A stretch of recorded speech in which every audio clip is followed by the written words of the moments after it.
by inspiring others, they mean GE employees, not consultants, right? Yeah.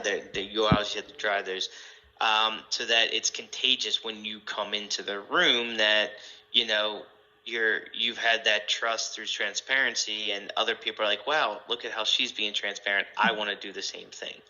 So, and it's not easy to do all that stuff. So, when you're looking at this, you don't have to improve on everything, right? Mhm. It's a journey, I said, to the next one. So you want to be intentional and pick, what do I want to do? Do I want to provide more constructive feedback and coaching others to do the same? Do I want to share personal lessons learned? So when you look at each one of these, it's one or two that you just want to look at and say, how can I improve this? How can I be better at this? This is something I see another leader. You want to look at a leader that you really admire, and like, what's the difference between you and them? And then find out something little and start on that. Mm-hmm. Yep. Okay. Mm-hmm.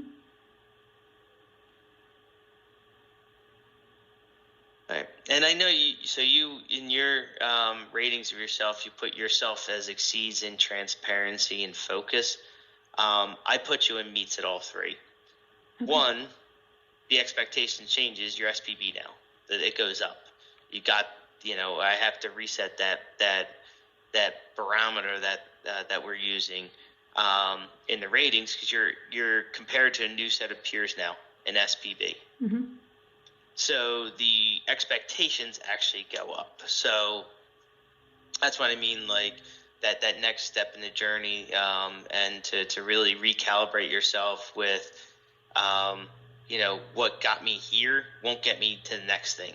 So you have to recalibrate and figure out and find that way to get to that next step, and use peer mentors who may have been through it before. People you trust, that could help you in the way, and talk about how you could do things differently, right? And how you could look at the world differently, because it's the toughest transition for people to make. They think that checking boxes will get them there, and it won't. It's being intentional, thoughtful, and constantly trying to improve. So, find that coach that you rely on.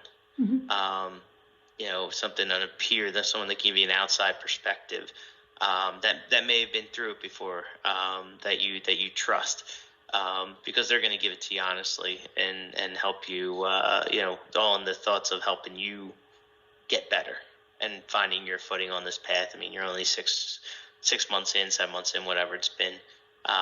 And remember, it's a journey. So it's constant growth. And again, the biggest issue people have once they go from LPB to SPB is they think in check boxes. If I check the box, I can become SPB too. There is no box checking anymore, like in LPB. I use that. I'm just drawing an analogy. It's experience. It's learning. It's active learning. It's reacting differently. It's really challenging yourself to think differently, and then learn from other leaders. Yep. So part of that. So when you see the calibration and you see me put meets expectations, I'm just explaining to you why it's meets, and then challenge you to think differently on what it really means to exceed at the next level. Does that make sense? Yeah, definitely. Okay. Is there any other? No. Let's fast forward to this year. What is your? What are you most looking forward to in 23? When you look at your priorities, and as you start scoping them, what you're going to be working on, what are you most excited about? I'm most excited about going deep into market data, Chris. There is, even though I am good now, but there is a lot to learn, right? It's not like I'm the expert still. So when I'm working with David on the Vernova side, and he scheduled the recurring calls where he want to understand the vendor data and how, if we can source everything from Bloomberg instead of different vendors. I am supporting him by understanding what his needs are. And going back and working with Bloomberg, for example, right, Swaps Monitor, he asked if Bloomberg can provide the data instead of swaps so we can avoid the price. But when I reached out to Bloomberg, they said they provide that data via data license, but the data that they provide is limited. So if we have to spend some time to analyze what we are getting, what Bloomberg can provide, it's not worth our time because we are paying $6,500 for Swaps Monitor. It's not too much where we can, reduce the cost. So I kind of checked everything and went back to David, explained what's in my mind, and he's like, yeah, that kind of makes sense. So I'm working with teams, learning more. So that is kind of exciting because by helping them, I'm also kind of learning how to deal with vendors, what the cost, how can we reduce, is it really worth it? So I am really excited in the space. At the same time, I am, if for example, right, Larry, he is very good at understanding what is what in regards to market data. So that is something that I have to learn eventually because he'll be gone after March. So how can I deal when he's not around, right? There will be some challenges for sure. How to take up the challenge is something that I'm excited about. Yeah, and you're also, all that is also talking about strategic decision making. Yep. Mm-hmm. What you're describing. So, it's definitely next level, and you really want to sell, your thoughts, right? And like you just described, you were like, hey, it's only this much a year. There's bigger fish to fry. There's better ways of doing this, right? That's right. Yeah. At the end of the day, every dollar counts. Every dollar saved counts towards Vernova. It actually helps them in the long run. But the faster if there's more transformational stuff we can do, the better. So keep that open mind as you go forward. That basically what we've been doing to today to transform Treasury from the capital to the industrial Treasury that we've been talking about isn't going to get us to where Vernova needs to get us in 3 years, right? How much cost we need to be, because as an energy Treasury versus an industrial conglomerate Treasury. So keep that in mind. I'm glad you're getting that experience. And you get to work with David again. Isn't that great? Yes. I just had a call with him this morning because whenever there is a call, right, Chris, I need to be prepared. It's not like I know everything to answer in the call. So I schedule these recurring calls with him to understand his needs.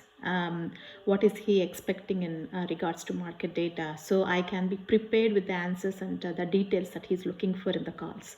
So he said, he explained what's going on, and at the same time he's like, I'm learning too. During those calls, working with the gas and power team, I'm getting those questions on the go. It's not like I know everything. So if I have anything in mind that you can get me, that you can help, I will definitely reach out, is what he said. So, but still I have this call scheduled with him. I think that they will definitely help, to reduce the time you're spending, because I'll be prepared to the call. So that is real. I think that really helps me in the long term. So. Okay. And what do you think the biggest risk in your area are for this year? The risk is how much market data is needed, right? To understand who will use what.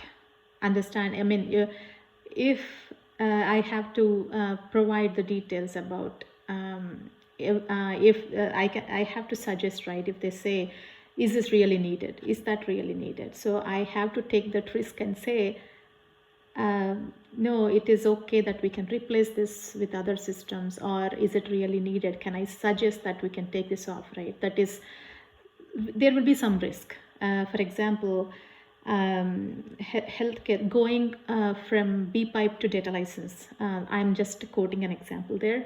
I kind of connected with Sheila in that regards, and she said healthcare data set is very less.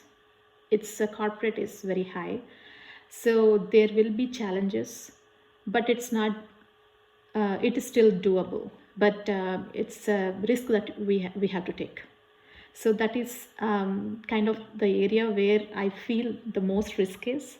So there will be some data sets that we might not get via data license, and we are getting only through BPIPE. Those kind of outliers, we have to work with valuations teams. So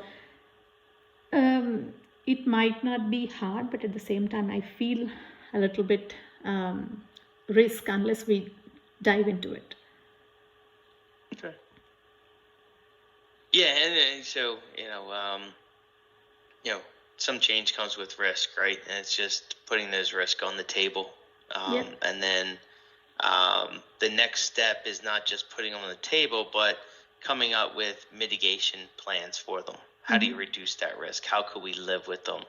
And having that next level conversation, right? To talk strategy there. So,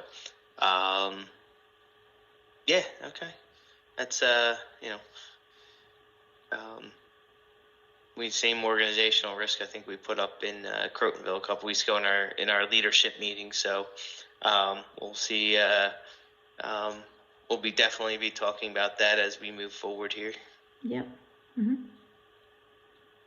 All right. So is there anything else you wanted to cover that maybe we glanced over or I didn't focus on before I give you before we move on to salary and bonus reviews?